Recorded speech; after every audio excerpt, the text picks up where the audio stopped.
berharga. Kau tulus menerima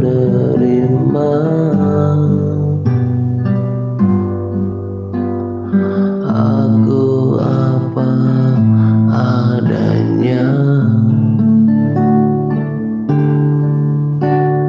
Kekuatan kasih-Mu nyata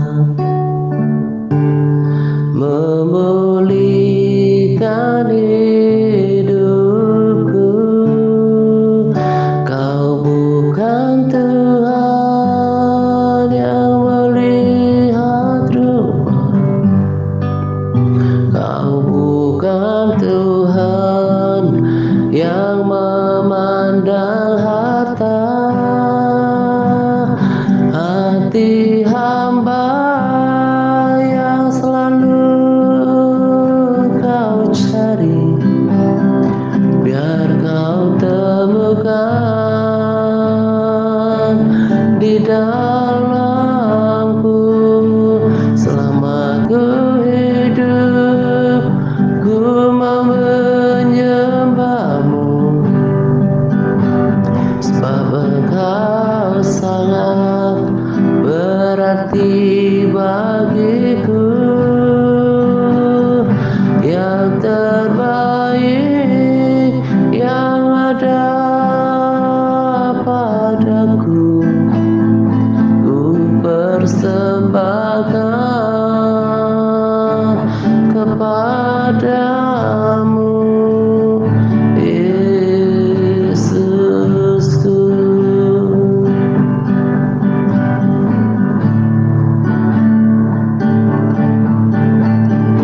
Ku tak dapat lupakan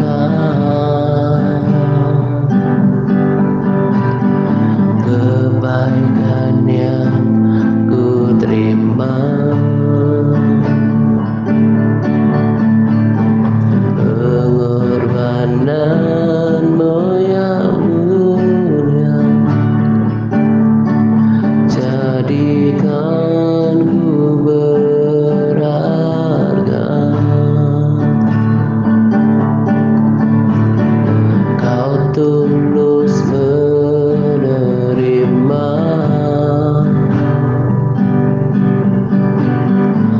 aku apa adanya. Kekuatan kasih-Mu nyata memulihkan hidupku.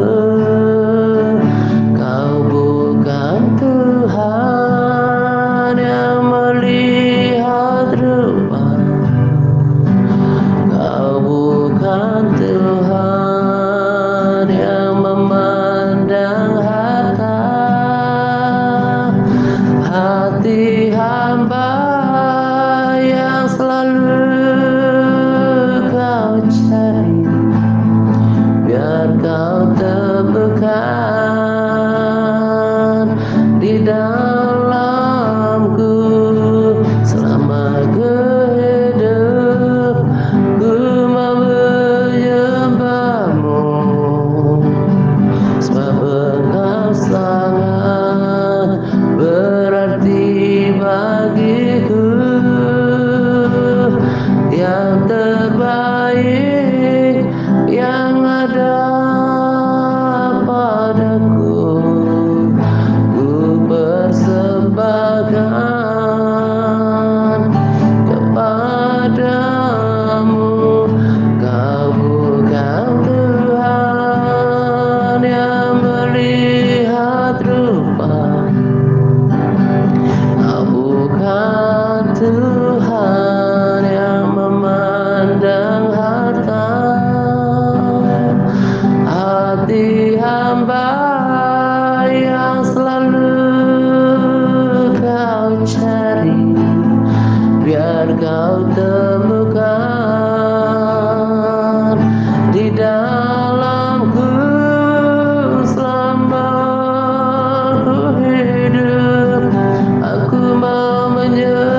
hatiku tetap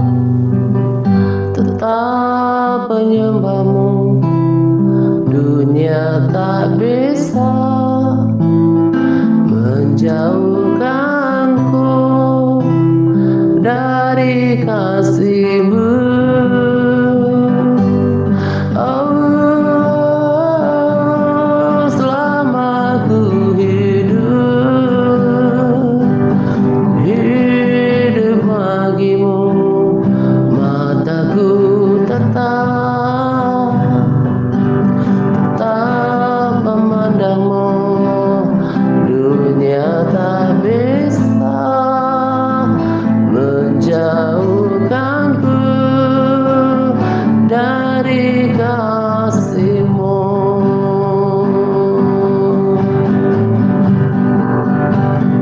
Dunia tak bisa menjauhkanku dari cinta-Mu.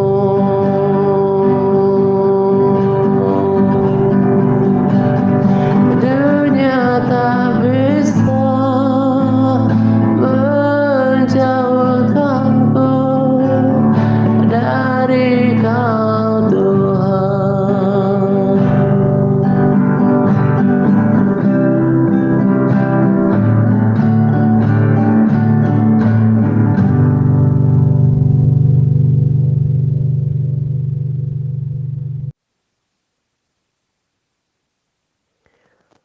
Shalom semuanya.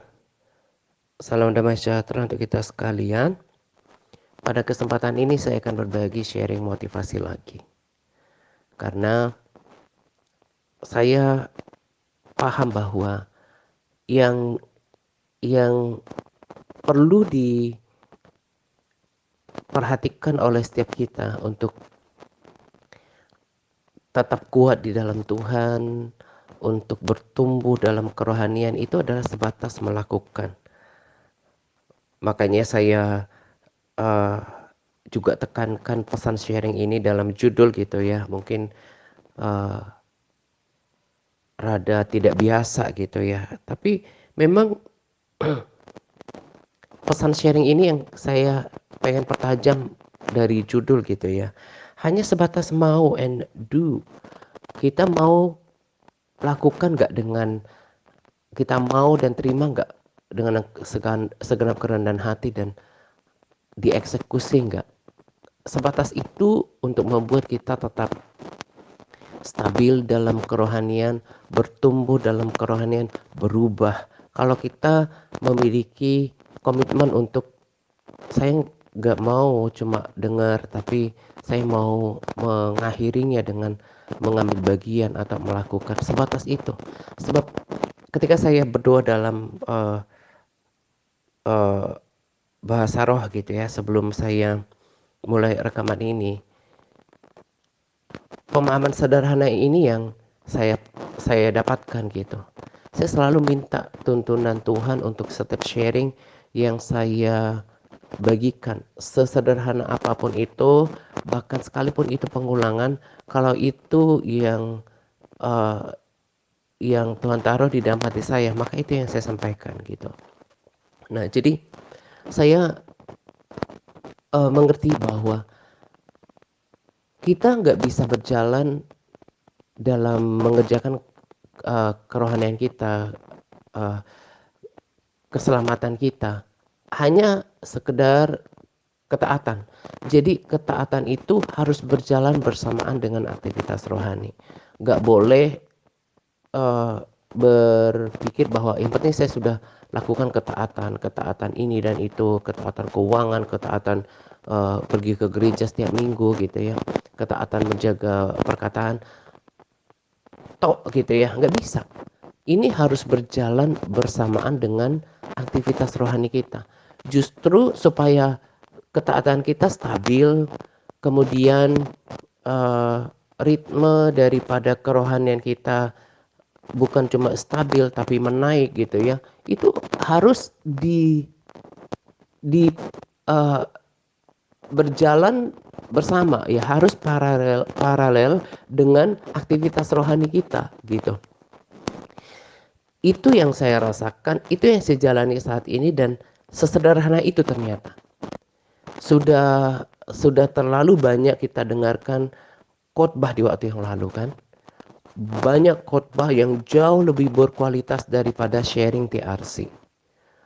Ada pengkhotbah yang terkenal dan punya pelayanan yang jauh lebih besar dari TRC. Pertanyaan saya adalah, apakah lantas itu mengubahkan kerohanian kita? Enggak kan? Tapi ketika kita kita ubah prinsipnya, kita belajar untuk melakukan bagian kita. Kita melakukan bagian yang bahkan hal yang sederhana secara perlahan, step by step dari apa yang kita dengarkan, maka langsung terjadi perubahan yang drastis. Kita tinggalkan sikap yang hanya mendengarkan, yang hanya menjadi penonton. Kita ubah menjadi kita ikut aktif, mengambil bagian, berkomitmen, bertekad untuk melakukan porsi kecil secara dengan setia dan konsisten. Itu yang membuat kita menjadi baru. Aku seperti itu. Nah, jadi lewat sharing motivasi kali ini, saya mau terus katakan kepada kita bahwa supaya supaya apa yang kita dengarkan tidak menjadi sia-sia, kita harus katakan pada diri kita sendiri, aku mau lakukan gitu. Contoh sederhana misalnya, saya kan selalu bagikan kepada kita bahwa tentang kesaksian saya gitu ya. Kalau saya rutinitas saya setiap hari, kalau subuh itu saya masuk ke ruang doa, saya sudah dapati tab saya, bahkan saya nggak matiin kecuali ketika recharge gitu ya. Saya buka firman, saya renungkan itu, saya latih diri saya supaya terkoneksi dengan firman itu, berusaha untuk saya renungkan sambil saya berdoa dalam bahasa roh. Lalu nanti sesuai dengan tuntunan Roh Kudus mau kemana, atau memuji Tuhan, atau berdiam diri, atau apa. Kemudian juga saya disiplinkan diri saya ketika udah bangun lagi, kan subuh saya doanya, tetap jemput firman dulu, ambil tab saya, jadi udah kehidupan gitu ya. Jadi nggak ada ngejadwalin khusus untuk baca firman, enggak, udah ambil firman, bahasa roh lagi gitu kan. Nah, saya disiplinkan lagi untuk siang hari. Kalau saya agak siang bangunnya bisa jam 1, tapi kalau lebih pagi jam 2 juga udah minta bersekutu lagi roh saya gitu ya, hati saya. Lalu malam juga hal yang sama, ambil firman, berbahasa roh, merenungkannya, berdoa gitu. Ini yang membuat kerohanian saya itu tetap menyala, tetap terkoneksi dengan alam spiritual. Nah, itu kan yang saya minta untuk dilakukan. Kita melakukan par kita. Lewat keteladanan saya dan kesaksian hidup saya, kan saya minta yang sudah memiliki kepenuhan Roh Kudus, dengan saya berbagi kesaksian itu gitu. Sekarang pertanyaannya adalah, jadi perenungan, pernah lakukan gak ya? Pernah teladanin gak ya? Kalau kayak saya misalnya lakukan setengah jam gitu ya, kurang lebih minimal 1/4 jam setiap kali sesinya. Pernah melatih diri nggak 3 menit, 5 menit untuk berdoa, berbahasa roh, mendisiplinkan diri pada pagi, siang, malam? Pernah lakukan itu tidak? Berkomitmen nggak untuk naikkan pujian penyembahan kepada Tuhan, minimal 1 pujian ketika setiap sesi ber-PPW? Latih gak diri, paksakan gak, perintahkan gak tubuh untuk, kalau saya memuji Tuhan, menyembah Tuhan, saya mau angkat tangan. Kalau tidak sedang pegang alat musik misalnya. Sesederhana itu sebetulnya. Maka akan alami berkat rohani, pengalaman rohani yang sama. Nah, kemarin kan saya katakan bahwa saya bagikan apa yang saya dapatkan juga, bahwa kemerosotan rohani itu tidak terjadi sekonyong-konyong. Itu akan secara tidak sadar terjadi perlahan-lahan. Memang secara nggak disadari ketika itu tidak dipertahankan, turun terus menerus, dan nggak ada daya pertahanan yang kuat lagi, bisa terjun bebas gitu ya. Tapi kalau pas awalnya itu nggak ada yang langsung terjun bebas. Itu kenapa? Karena dia nonaktifkan rohnya, nggak melatih, uh, memaksakan jiwanya untuk memuji Tuhan, nggak memaksakan diri untuk membangun rohnya, nggak mendisiplinkan uh, uh, tubuhnya untuk duduk di hadirat Tuhan. Sebatas itu kerohanian itu. Makanya kerohanian itu bisa dilakukan oleh siapapun, oleh seorang ibu rumah tangga sekalipun, bahkan yang gak berpendidikan tinggi sekalipun. Jadi gak ada satu ketetapan bahwa yang nanti memiliki kerohanian yang bagus, yang menerima panggilan Tuhan itu, yang memiliki pengalaman rohani Tuhan itu adalah mereka yang berpendidikan tinggi, yang cerdas. Enggak, karena ukurannya hati. Hati yang mau kerendahan hati, hati yang mau dipimpin, hati yang mau taat, hati yang tersedia untuk diajar. Nah, itu yang sekarang ini tanyakan pada diri. Udah dengarkan sharing, kesaksian teladan saya itu, pernah ikutin apa tidak? Oh, dia itu melakukan, udah mengalami kepenuhan Roh Kudus, dia pakai itu untuk membangun dirinya, karena firman Tuhan katakan kan siapa yang berbahasa roh itu kan membangun dirinya. Lakukan apa enggak? Ikutin enggak keteladanan yang saya berikan untuk selalu menyangkal diri, memikul salib.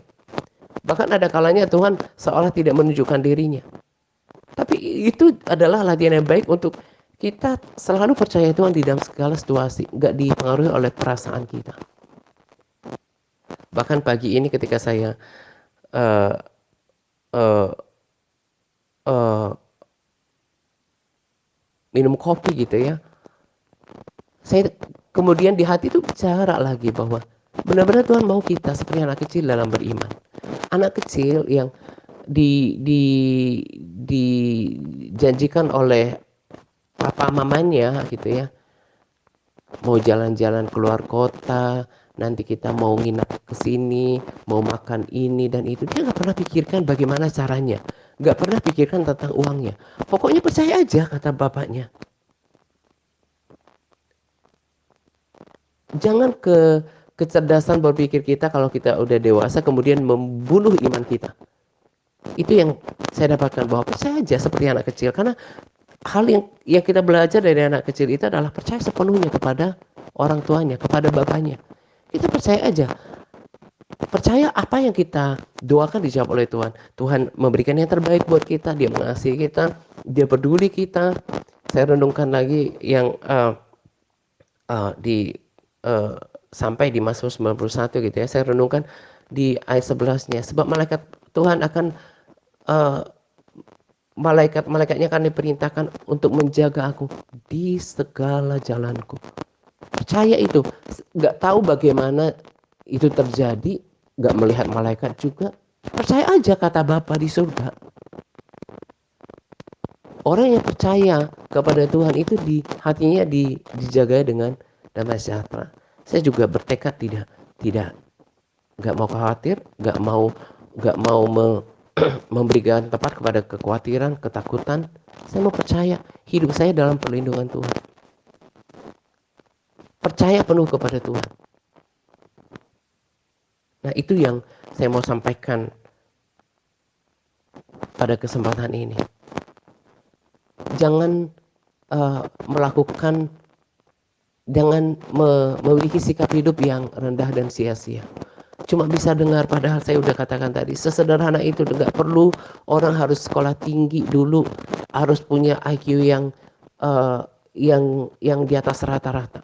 Hanya sebatas hati, memiliki kerendahan hati dan punya integritas hati, punya kualitas hati atau sikap hati yang lurus gak ya untuk oke, saya mau ikuti apa yang diajarkan. Dan ingat kata Yesus, kalau mau mengikuti Yesus jadi murid itu harus memikul salib, menyangkal diri dan mengikuti dia, mengikuti firman-Nya dan juga mengikuti tuntunan pemimpin rohani yang didengarkannya. Jadi kalau untuk kita bertumbuh itu pelengkap dari kebenaran firman Tuhan adalah praktek hidup, kesaksian. Makanya kan di firman Tuhan sampai ditulis tokoh-tokoh iman, teladan iman kan? Karena selain firman Tuhan kita mau teladani pemimpin rohani kita. Nah, jadi kalau orang nggak punya kerendahan hati, itu memang nggak bakalan bisa bergerak dari satu tingkat kerohanian yang satu kepada tingkat kerohanian yang lain. Jangan ikuti kelemahan tubuhnya. Jangan tinggal dalam sikap hati yang keras yang nggak mau tahu. Coba, oh ya dia lakukan ini ya, lakukan, ikuti. Hidup ini terlalu singkat kalau kita hanya mau hidup sesuka dan semaunya kita. Saya belum lama ini menonton uh, uh, uh, perbincangan salah seorang aktivis senior yang sekarang ramai, yang namanya sedang di uh, di uh, harum lah ya, sedang dikenal banyak orang karena dia gigih untuk membela keadilan gitu ya. Dia bilang gini, ketika hostnya ini tanya, kan udah apalagi sih yang mau dikerjakan, udah usia 60 gitu ya, waktunya santai. Tapi dia bilang gini, saya nggak mau nanti ketika the last time, ketika waktu terakhir sebelum Tuhan panggil gitu ya, dia menyesali diri. Aduh, kenapa dulu nggak lakukan ini, kenapa nggak lakukan itu gitu ya. Penyesalan itu selalu datang terlambat dan dia tidak menghasilkan apa-apa. Belum lama ini salah seorang dari keluarga saudara kami meninggal gitu ya di kampung, dan ini saya rekaman hari Kamis menjelang siang gitu ya. Kemarin hari Rabu penguburannya. Saya langsung kebayang gitu ya. Waktu kemarin juga meninggal dianya hari Sabtu kalau nggak salah. Uh, saya pikir oh udah 12 tahun terakhir nggak ketemu dia, tapi ngobrol sih belum terlalu lama gitu ya. Saya doakan juga dia. Oh iya, sekarang benar-benar nggak ada lagi dia di dunia ini. Pas penguburan kemarin dia benar-benar udah tidur di tanah gitu ya, maksudnya udah di bawah tanah dianya, nggak ketemu lagi. Hidup ini terlalu fana, terlalu singkat. Itu yang saya tekankan pada diri saya. Sudah banyak penyesalan yang di masa sekarang atas kejadian di masa lalu gitu ya. Itu saya jadikan sebagai pembelajaran. Saya nggak mau nanti benar-benar menyesali diri. Kenapa saya nggak dulu nggak lakukan ya bagian saya ya. Kenapa saya nggak belajar beriman ya kepada Tuhan. Tuhan ajarkan padahal harus belajar dari anak kecil dalam banyak hal, dalam kemurnian hati, dalam kepercayaan kepada bapaknya. Kenapa aku nggak melatih diri? Saya nggak mau menyesal karena penyesalan itu nggak ada artinya, nggak menghasilkan apa-apa. Jadi justru sekarang bahkan saya bersyukur belum kepala 6 gitu ya, masih jauh daripada itu, sangat jauh daripada itu, untuk lakukan yang terbaik. Itulah yang aku lakukan. Itu kenapa saya aktif lakukan ini, lakukan itu, seperti membuat reel video pendek. Bersyukur sampai sekarang itu minimal cepat kalau 100 plays, 200 sampai sekarang ada yang menjelang 2000 plays, diklik gitu ya, diputar. Ya rata-rata itu di angka 700-800 gitu ya. Saya bayangkan kalau saya menyampaikan sesuatu di depan 1000 orang, emangnya gampang untuk ketemu 1000 orang? Secara kalau dengan cara-cara harus mencari 1000 orang, gak gampang, dan cari momennya itu gak tepat. Tapi kalau saya buatkan video pendek, saya sungguh minta Roh Kudus memberikan saya hikmat untuk memakai waktu yang 1 menit menyampaikan kebenaran sejati, dan mereka akan klik sesuai dengan waktu mereka. Itu yang saya lakukan. Saya nggak mau menyesal gitu. Kebanyakan orang kan berperilaku bodoh gitu. Tahu apa yang benar tapi nggak lakukan. Tahu sebetulnya harus lakukan yang baik, yang benar, tapi nggak mau lakukan. Sebatas tahu, sebatas dengar. Itu yang dulu kan saya belum lama ini bahkan saya katakan, itu yang membuat kerohanian seseorang, satu kelompok dari antara kita, kenapa tidak bersama kita lagi? Karena dia nggak lakukan bagiannya, nggak mau mendisiplinkan diri untuk beribadah. Padahal firman Tuhan katakan, ibadah itu berguna dalam segala hal. Lakukan ibadah yang terbaik, memuji Tuhan dengan angkat tangan, berbahasa roh yang terbaik, menyembah Tuhan, beribadah, berdoa yang terbaik, bersaat teduh yang terbaik. Maka kita akan mendapati manfaatnya. Kita rasakan kita kuat. Karena kan kita kan pertandingan rohani, bukan pertandingan fisik. Nah, yang mau bangkit, lakukan itu. Sesederhana itu. Dengarkan hari ini, lakukan hari ini. Jangan menundanya. Jangan sampai nanti penyesalan terjadi. Apalagi usia para sahabat dan juga saudara sudah di atas 50-an. Apalagi 60-an, itu sudah sangat terlambat. Sangat terlambat untuk memulai sesuatu yang radikal gitu ya. Tapi uh, maksudnya udah termasuk kategori senja, tapi belum terlambat untuk memulainya. Untuk mengurangi penyesalan di masa akhir, lakukan itu. Jadi latih semuanya. Tadi saya katakan beriman itu dilatih. Beriman penuh kepada Tuhan seperti anak kecil kepada Bapak. Bapak bilang apa? Dia nggak mau tahu. Nanti bukan nggak mau tahu ya, tapi nggak dipikirkan, nggak perlu dipikirkan nanti kalau jalan-jalan atau makan di luar atau membeli ini dan itu, dia nggak kepikir uangnya dari mana. Walaupun kadang-kadang emang Bapak punya uang misalnya dengan pertanyaan polos, tapi secara mendasar mereka nggak perlu tahu. Mereka percaya aja apa kata bapaknya. Demikian juga dengan kita. Tapi kemarin juga pada rekomendasi video dikatakan boleh punya ekspektasi, tapi jangan sampai kecewa ketika Tuhan tidak jauh sesuai dengan ekspektasi kita. Punya harapan tuh harus full, tapi selalu hukumnya kan jadilah kehendakmu.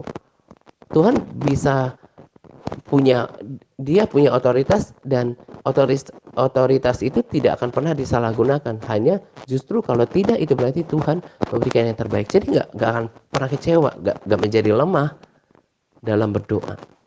Kalau ini udah dihidupi oleh setiap orang, itu pasti kita akan tetap bersama-sama. Tapi kalau ternyata lebih cenderung respons kelemahan tubuhnya, lebih fokus pada masalahnya, padahal Tuhan bilang cari dahulu kerajaan Allah dan kebenarannya, maka semuanya itu akan ditambahkan kepadamu. Carilah perkara-perkara di atas, bukan yang di bumi. Berarti porsinya itu sebetulnya minimal 60, bahkan kalau bisa 70 ke 80% itu semuanya yang dikerjakan urusannya adalah perkara rohani, perkara di atas, kerajaan Allah dulu.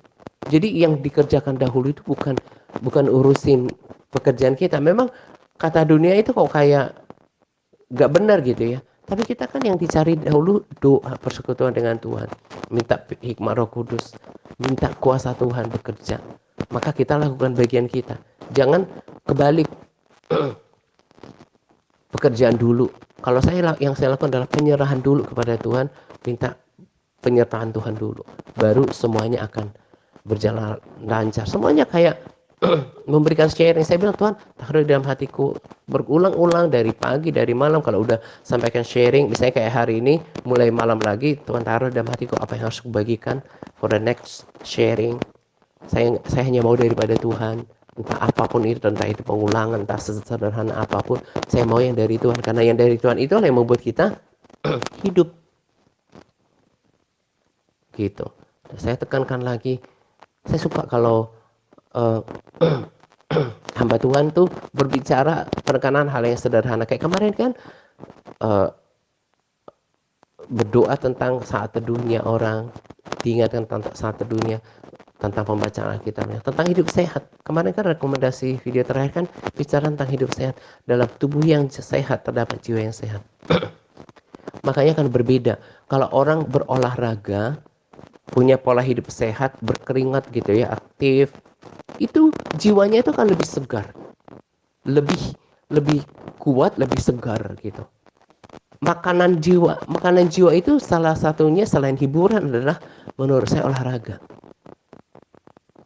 Jadi milikilah pola hidup sehat. Itu bukan cuma saya kan.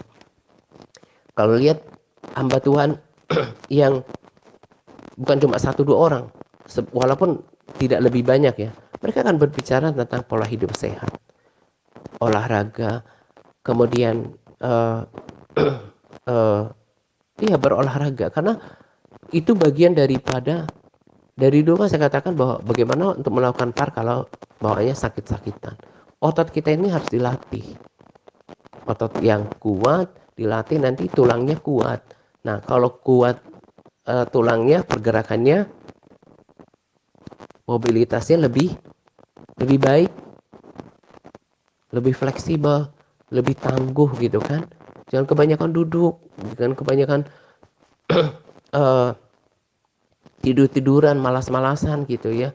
Kalau kita misalnya lagi gak ada kegiatan gitu ya, kita olahraga aja, mungkin dengan olahraga jalan atau angkat beban gitu ya, atau bahkan bersih-bersih rumah atau berkebun, pokoknya gerak aja. Pasti rasakan ketika berkeringat itu jiwa kita tuh lebih lebih lebih positif bawaannya. Tapi kalau mikirin masalah terus, maka temperamennya itu akan nggak stabil.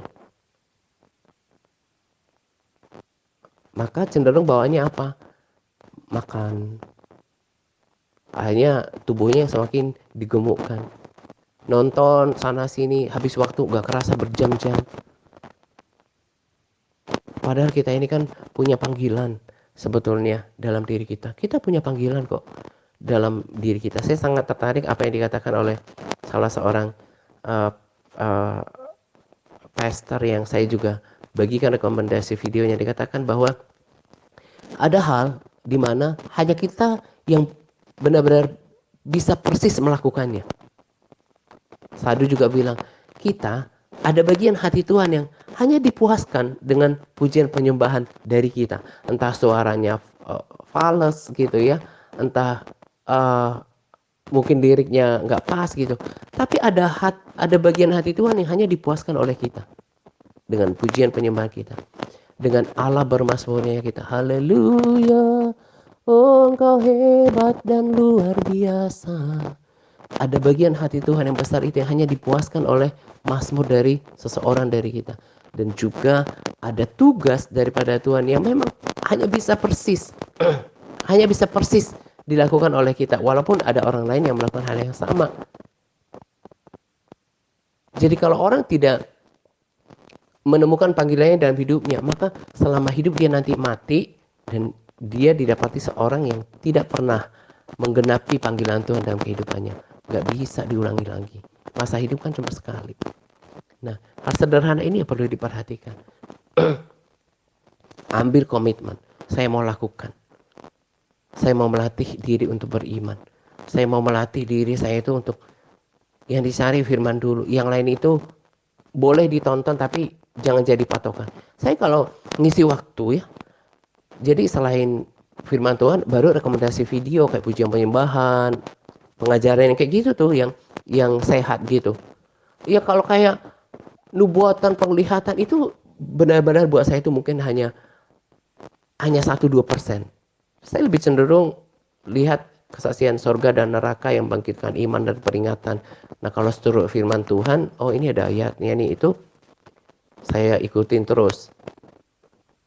Apalagi sekarang banyak YouTuber yang dia bikin channel gitu ya, menurut hamba Tuhan ini nih, langsung ditonjolkan judul-judul yang orang supaya klik gitu kan. Itu kan kadang-kadang gak semua tentunya, tapi ada saja orang oknum yang memang motivasinya bukan mau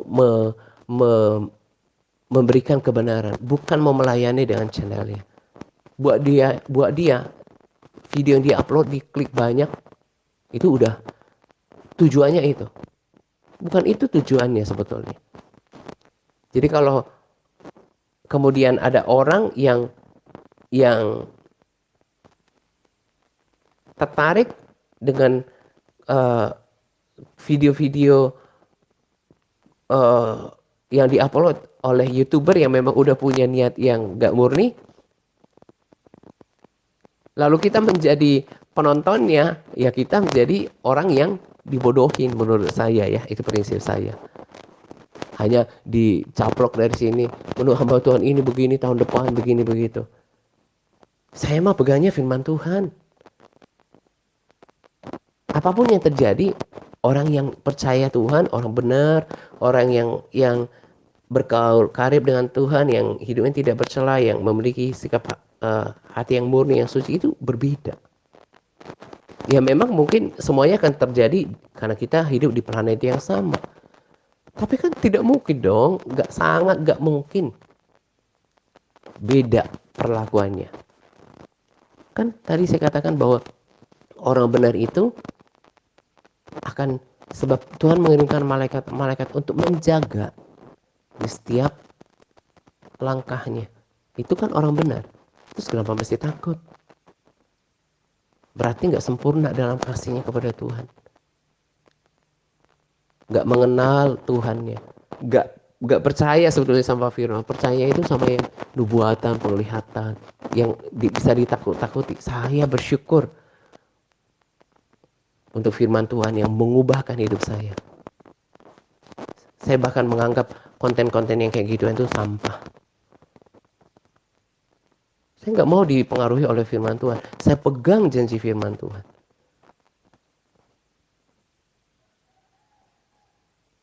Saya rindu kita itu menjadi orang Kristen yang bijaksana, yang kuat gitu ya. Jadi nggak dipengaruhi oleh kabar-kabar yang rendahan di luar sana gitu ya. Nah itu semuanya berpadu dengan kerohanian kita yang kuat. Jadi nggak bisa mudah ditakut-takutin. Dengarnya konten YouTube. Bukan nggak bisa, tapi saya tadi katakan itu cuma 1-2%. Kalau yang saya tonton itu ya habis firman ya tadi kayak rekomendasi itu yang night worship, ada firman yang luar biasa, kesaksian yang udah kayak Sadu itu kan kalau nggak salah udah 35 tahun, udah jelas track recordnya, bukan yang baru muncul 1-2 hari lalu bikin konten YouTube. Kita kan harus punya hikmat gitu ya. Siapa yang saya tonton ini nih? Gitu loh. Jadi kalau berarti ada konten yang bodoh ditonton oleh seseorang, berarti sama bodohnya menurut saya. Sorry ya keras ya. Makanya aku nggak sembarang ikutin. Berarti bisa dibodoh-bodohin. Kita diberikan hikmat untuk memberikan penilaian. Bahkan harus punya roh kemampuan untuk membedakan roh. Saya kadang kalau lihat orang gitu ya, dari wajahnya saya tahu ini nggak dari Tuhan. Nggak damai sejahtera lihat wajahnya. Jadi saya benar-benar supaya nggak berdosa gitu ya, saya tidak tertarik dengan channel ini, jangan rekomendasikan channel ini, gitu loh, ya. Karena kalau kita lihat ya, orang-orang kayak gitu, maka aura kita nanti juga yang akan seperti itu.